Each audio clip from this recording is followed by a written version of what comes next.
Летась беларускі ўрад прыняў стратэгію развіцця малога і сярэдняга бізнесу. Яго доля ў валавым унутраным прадукце краіны павінна вырасці до 50%. Галоўная роля ў гэтым працэсе адводзіцца лёгкай прамысловасці. Малый бизнес именно перспективен и легкая промышленность именно потому, что он идет навстречу потребителю и делает модные вещи ограниченными сериями. На сегодняшний день, по нашей информации, из Бреста поставляется в Российскую Федерацию, во Францию, в Прибалтику изделия и пользуется спросом.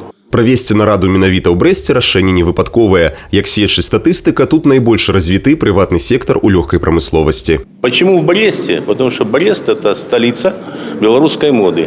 На сегодняшний день в Брестской области зарегистрировано 381 частное предприятие легкой промышленности. Пакуль што малы і сярэдні бізнес дае чвэрць валавога прадукту Брэсцкай вобласці, каля 7% экспарту. Лічбы маглі быць і большымі, але ёсць складанасці, што замароджваюць развіццё прыватных прадпрыемстваў. Налоговая нагрузка получается, снижение ФСЗН того же. Второй вопрос – это таможенные проблемы.